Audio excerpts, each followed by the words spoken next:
Se você já teve que lidar com a complexidade de implantar o seu próprio banco de dados, sabe que é um grande desafio. Mas com a RDS ali, ela se torna tudo mais fácil e descomplicada, gerando muitas vantagens. Então, fique nessa aula onde eu vou mostrar para vocês todas as vantagens e também algumas desvantagens de utilizar aqui o Amazon RDS, que é o nosso serviço de banco de dados da AWS.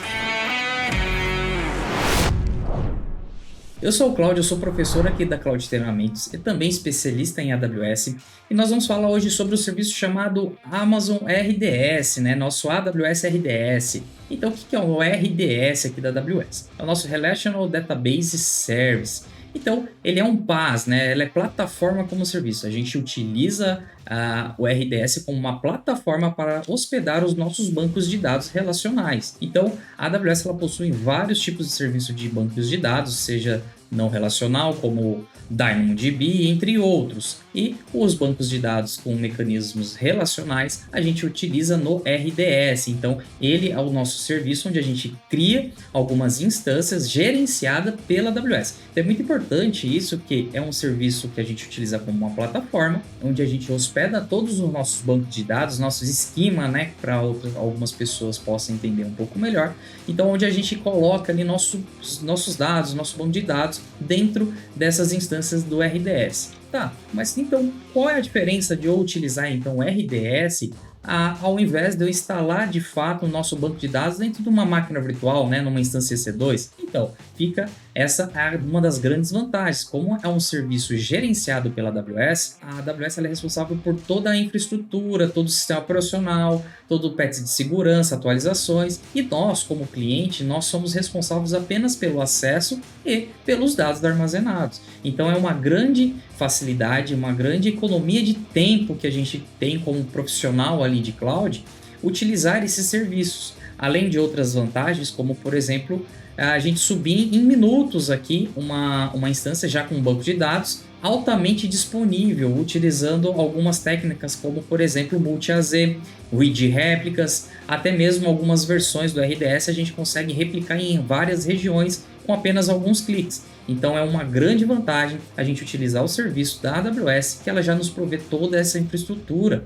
Então, diferente de uma instância ou até mesmo on-premise, onde a gente monta, teríamos que montar clusters, ficar replicando os dados, isso é muito trabalhoso. Então vocês, eu acho que já imagino, que já tentaram fazer isso e sabem que é muito trabalhoso ter uma alta disponibilidade de um banco de dados. Então o RDS ele tem as suas vantagens. Mas Cláudio, e se tem desvantagem utilizar o RDS? Olha, eu vou dizer que pode ser considerado uma desvantagem ter um preço talvez um pouco elevado.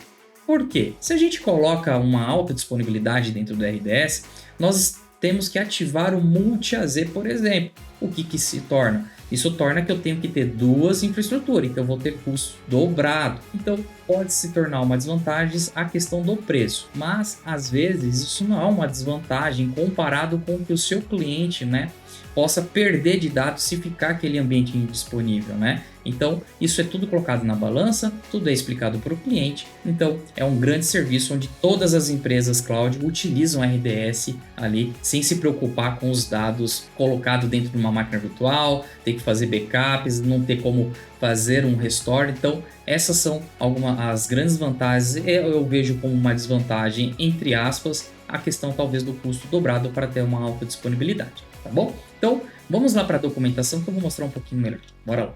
Aqui na nossa documentação da AWS, nós temos então aqui o nosso Amazon RDS. Enfim, aqui a gente tem várias coisas que a gente possa fazer com o RDS. Então, a gente consegue implantar e escalar em minutos. Então, é uma das vantagens. Então, a gente tem alta disponibilidade com multi-AZ, como eu disse. Alguns mecanismos de banco de dados, por exemplo, eu vou passar para vocês quais são os tipos de banco de dados que a gente pode ter no RDS. Mas, por exemplo, o Aurora, que é um banco de dados gerenciado pela AWS, ele é compatível com o Postgre e o MySQL ou MySQL.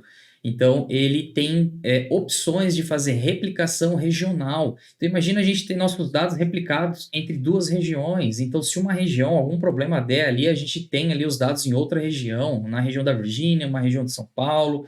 Então, é muito importante ter essas funcionalidades, onde seria quase impossível, não dizendo impossível, mas seria quase impossível a gente montar essa estrutura de clusters manualmente, Então, a AWS ela já nos dá como serviço isso, então é uma facilidade gigantesca. Então aqui na nossa documentação, sugiro vocês darem uma lida sempre na documentação. Aqui a gente tem aqui os recursos do Amazon RDS, as réplicas de leitura, o proxy, multi-AZ, enfim, temos várias questões aqui do RDS. Aqui temos os mecanismos que a gente pode utilizar no RDS, então não são todos os bancos de dados, tá? Então a gente consegue usar com o Amazon Aurora. O Amazon Aurora é próprio da AWS, ele é 5 vezes mais rápido que o MySQL e ele é compatível com o MySQL. Então, se o nosso banco for ali, nossa base de dados for do MySQL, a gente tem como utilizar aqui o Aurora também, ele é compatível. Mas também temos a opção de usar diretamente do MySQL ou MySQL, né? Aqui o Postgre, MariaDB, Oracle, SQL Server. Tá? Então, esses são os tipos de banco de dados que a gente tem para poder utilizar no RDS. Aqui temos as definições de preço, alguns recursos e perguntas frequentes. Então, é importante vocês darem uma olhada nessa documentação e vasculharem esse serviço, tá bom? Mas vamos lá na prática, vamos ver como que configura um RDS. Então, aqui na nossa console, estamos na nossa console, a gente vai digitar aqui RDS. Então, nosso gerenciamento de banco de dados aqui. Então, dentro da console do RDS, nós temos várias funcionalidades. Então, a gente tem aqui os bancos de dados de fato, que nós vamos criar os mecanismos. Temos editor de consulta, mas isso é somente para serverless. Então, a AWS ela tem uma opção do Aurora, que é serverless, sem servidor, né? Diferente desses outros que nós vamos criar aqui, que precisa de uma instância, mesmo sendo gerenciado pela AWS, o service ele é altamente escalável, então ele escala automaticamente conforme a necessidade. Então a Aurora, né, que é um tipo do RDS, tem esse tipo serverless. Então, editor de consulta também está disponível somente para o server. Performance Insights, nossa, isso aqui é muito interessante. Se a gente ativa isso aqui nas nossas instâncias, a gente consegue ter todas as queries do banco de dados, toda a parte de métricas ali, de queries específicas que estão demorando, que estão com alta leitura ou que se travaram, então a gente consegue ter um gerenciamento de performance ali do nosso RDS. Então também seria uma coisa um pouco difícil de colocar isso dentro do on-premise, né? Vamos voltar aqui. Temos snapshots, então a gente cria snapshots ali no RDS, a gente configura o ciclo de snapshots, se é a cada X tempo, a cada minuto, uma vez por dia, a retenção desses snapshots. Então ele cria todo ali um snapshot da nossa instância do RDS para que a gente possa fazer um restore se precisar. E uma outra vantagem muito bacana também desses snapshots é que o RDS ele te dá a opção de restaurar point in time. O que seria esse point in time? A gente consegue restaurar 1 minuto antes de algum problema que aconteceu. Então, se eu estou aqui com o meu RDS agora, eu posso, há 1 minuto atrás, eu posso restaurar os dados que estavam 1 minuto atrás, isso até o snapshot que eu tenho. Então, ela é muito bacana se por algum motivo um desenvolvedor foi lá, deu update semware, né, que acontece muito, ou algum erro no sistema que acabou excluindo alguns dados, a gente consegue voltar 1 minuto antes, tá, dos dados para poder fazer o restore. Então é muito interessante essa opção, coisa que seria quase também impossível, não dizendo impossível, fazer isso num on-premise ou numa máquina física, né? Ou seja, até numa máquina virtual. A gente pode exportar aqui no Amazon S3 também os snapshots, temos aqui a configuração dos backups automatizados, podemos reservar as instâncias e temos proxies também. O que é esses proxies? Só passando rapidamente. Os proxies a gente consegue colocar um proxy na frente do RDS, onde as nossas aplicações elas vão comunicar com o proxy, tá? Então esse proxy ele vai gerenciar todas as conexões que estão entrando para dentro do banco de dados, para que não tenha ali um alto consumo de conexões dentro do banco de dados. Então ele gerencia isso para você. E aqui temos grupos de subredes, de parâmetros, de opções, são aquelas configurações do mecanismo do banco de dados, tá? De configurações ali que a gente possa fazer alterações. Mas vamos fazer então a criação de um banco de dados de MySQL, por exemplo, para vocês entenderem como funciona a criação. Aqui no nosso painel, a gente tem aqui então do lado esquerdo o banco de dados, onde mostraria todas as instâncias para a gente. Vamos criar banco de dados. E aqui tá então todos os mecanismos que a AWS elas nos oferece para usar no RDS, tá? Uma das opções aqui do Aurora, né, que ela é compatível com a MySQL ou com o Postgre, ou de fato diretamente o MySQL, MariaDB, Postgre, Oracle e SQL Server.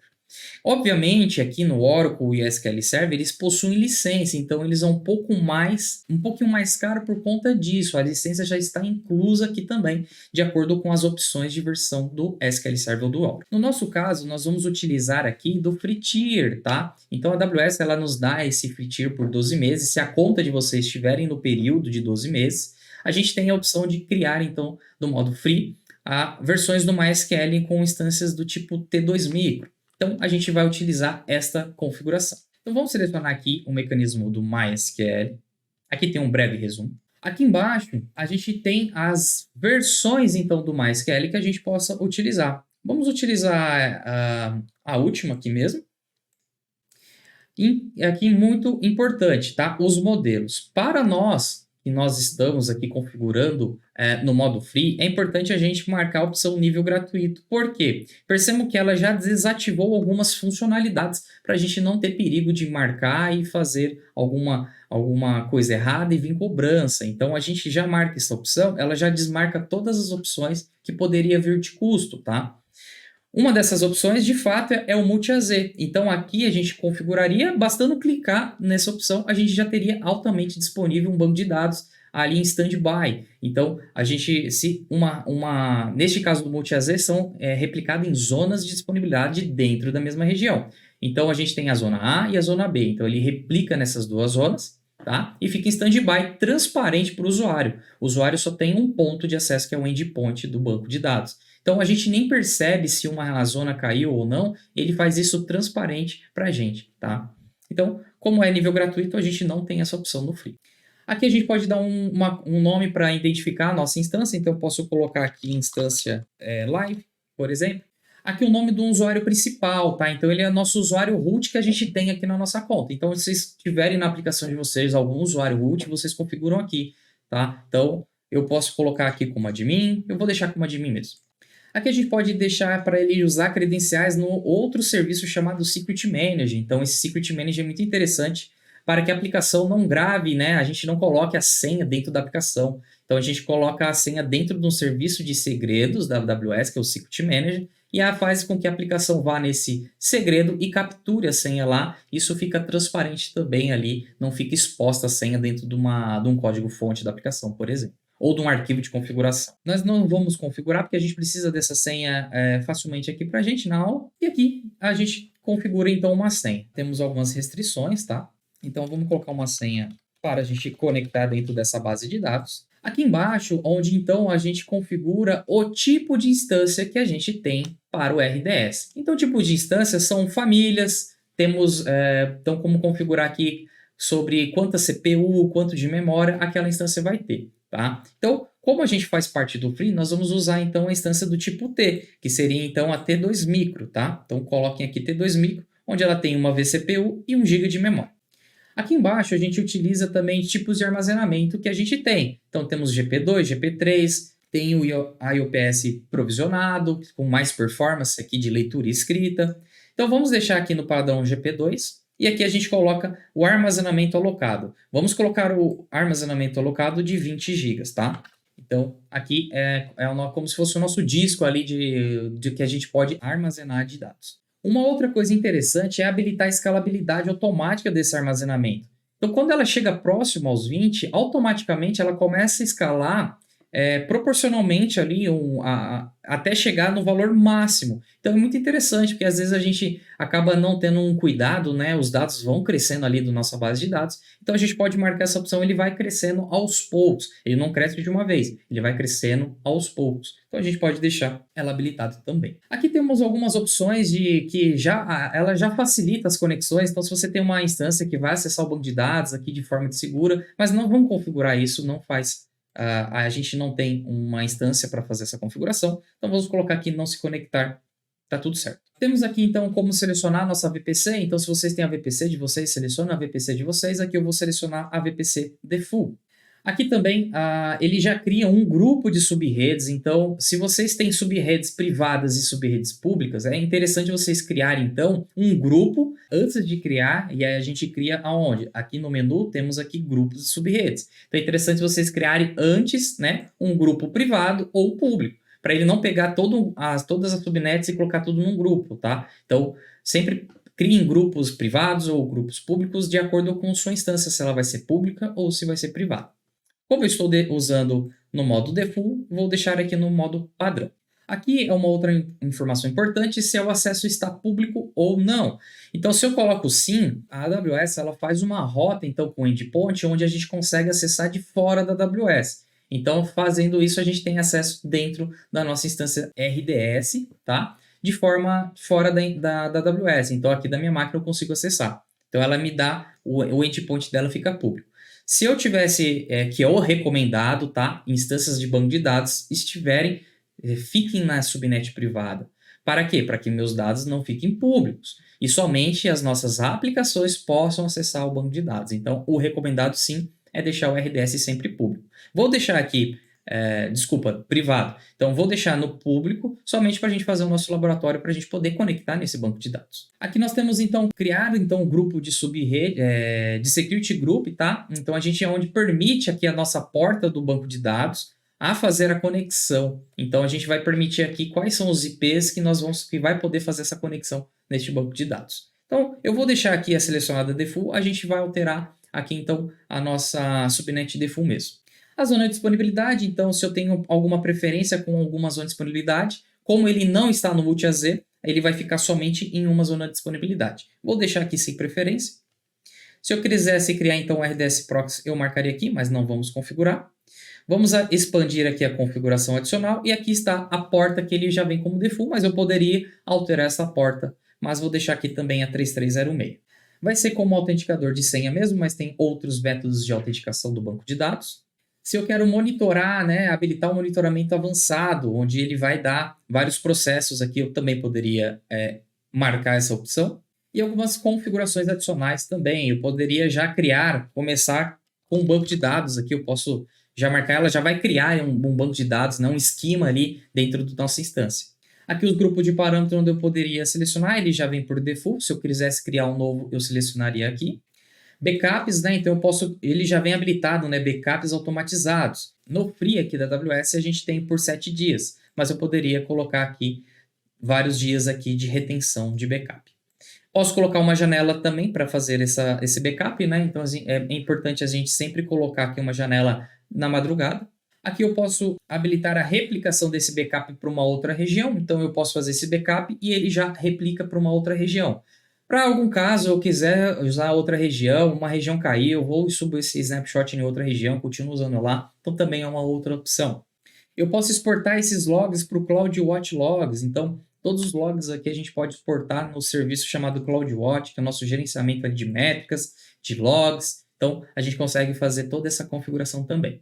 Manutenção, janela de manutenção. E aqui ele dá um resumo para a gente que a gente pode utilizar 750 horas do RDS T2 Micro, né? 20 GB de armazenamento do disco, por isso que a gente alterou. E de backup é a mesma coisa. E simplesmente criar o banco de dados. Então, neste momento, a gente já está criando uma instância com um banco de dados. Então, imagina a gente fazer todas essas configurações no on-premise ou levantar uma máquina virtual, ter que configurar isso. Então, aqui a gente rapidamente já fez a criação do nosso banco de dados. Então, aqui ele já está criando, ele demora um pouquinho. Então, aqui ele já está criando nossa instância. Qual que é o mecanismo, né? É o nosso MySQL, Community. O tamanho, né? Qual é o tipo de instância, é o T2 Micro. Aqui é a VPC, se está com multi-AZ ativo ou não. Se eu entrar dentro dela, então ela me dá mais informações. Ela não vai mostrar todas porque está criando, mas aqui ela ia mostrar o endpoint, a porta. Ó, ela pegou a zona D, né, a ON-D. Temos aqui todas as subnets dentro do grupo que nós selecionamos. Por isso que eu falei. Se vocês têm várias subnets privadas e públicas, criem grupos do banco de dados, somente de públicas, somente com as privadas. Por quê? Senão ela colocam todas as subnets tudo num grupo só default, tá? Aqui embaixo, ó, temos aqui o grupo de segurança, ele ainda não criou, então vamos aguardar a criação dessa instância e a gente volta já já. Então voltamos aqui, nossa instância já está criada, tá? Então aqui na nossa instância live que nós criamos, ela já está então disponível. Ela aqui mostra algumas atividades, tá? Então, ela mostra a porcentagem de CPU que está sendo utilizado, se tem alguma atividade atual, enfim. Então, ela mostra algumas métricas aqui para a gente. Tá, mas como que eu faço, então, para acessar esse tipo de instância? Vamos lá. Vamos acessar ela aqui. Nós temos aqui o endpoint. Então, esse aqui é como se fosse o host, né? O endereço do nosso banco de dados. Então, como a gente deixou ele público, tá vendo? Publicamente acessível, sim. Então, a gente consegue então fazer acesso de fora aqui da AWS nesse banco de dados. Através de que programa? Eu tenho aqui o Workbench. Então, vai ser qualquer programa que vocês utilizam aí como gerenciamento de banco de dados, que façam a conexão. No nosso caso do MySQL, tem o Workbench. Tá? Então, esse aqui é um dos programas que a gente utiliza para fazer o gerenciamento, né? Para fazer conectar, fazer consultas na nossa base, fazer restore, importar uma base de dados. Então, a gente faz tudo aqui pelo Workbench. E aí, como que a gente configura, então? Vamos lá.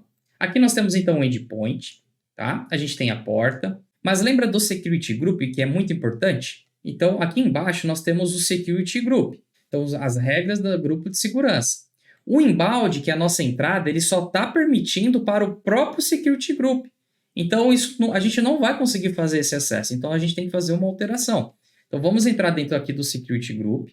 Lembrando, a gente só está num laboratório, então, em produção ou algum outro ambiente, vocês vão criar seus próprios Security Group específicos para o banco de dados e atrelar eles e permitir somente as origens ali de acordo com a necessidade de vocês. Tá? Não deixar também tudo público, tudo aberto. Então, acessei aqui esse Security Group que é o default, vou em regras de entrada, venho em editar regras, e aqui eu vou excluir essa regra, vou adicionar uma regra e vou colocar aqui o MySQL, aqui, ó, MySQL/Aurora. Então, ele já vem aqui personalizado, né? Ele já vem a porta default, a 3306. Por segurança, eu não vou deixar tudo liberado. O que eu vou fazer? Eu vou liberar somente para o meu IP. Então, somente aqui o meu computador vai conseguir fazer acesso a esse RDS através dessa porta. Venho em salvar regras. Perfeito, nós já liberamos então o acesso. Vamos voltar aqui no nosso RDS. Vamos copiar aqui o nosso endpoint. Clico aqui no maisinho para eu criar uma nova conexão. Aqui eu vou dar um nome de live. E aqui no hostname eu vou colocar o endpoint. Aqui já está a porta padrão. Lembra do username, né? Nosso usuário que criamos na inicialização do RDS? Foi o admin. E aqui eu clico em Store in Vault, onde a gente vai colocar a nossa senha. Então, vocês vão colocar a senha que vocês cadastraram na criação. Vou dar um OK. Eu posso tentar fazer um teste de conexão, então, para ver se está funcionando. E está lá, testado com sucesso, ou seja, a usuária, a senha, as portas estão todas liberadas. O nosso Workbench conseguiu comunicar com o RDS. Eu dou um OK. E agora eu dou 2 cliques aqui, que ele criou aqui uma configuração para a gente. Neste momento, a gente já está, então, entrando dentro da instância do RDS, onde nós vamos ver todos os bancos de dados que a gente tem e onde a gente possa fazer a criação de novos esquemas. Então, aqui, por exemplo, ele já nos trouxe lá um banco de dados, né, com um esquema chamado dados que a gente criou ali na inicialização, vocês lembram? Então, aqui ele já posso expandir e ter aqui todas as tabelas. Como eu não tenho nenhuma tabela, ele não vai me mostrar nada. Mas aqui é um gerenciamento, né, do Workbench como se fosse qualquer MySQL, tá dentro de um Privacy ou dentro de uma máquina virtual de uma instância C2, a gente está comunicando aqui com o RDS. Uma das vantagens é essa, a facilidade da gente levantar essas instâncias e também não precisar provisionar ali, instalar de fato o server do MySQL, patch segurança, então a gente não se preocupa, a AWS se encarrega de todo o trabalho. Muito bacana, né? Então, essa foi a aula, espero que vocês tenham gostado. Se vocês gostaram, deixa aqui o like de vocês, se inscreva no nosso canal e coloca aqui os comentários do que vocês acharam, tá bom? Então, nos vemos aí numa futura aula. Valeu!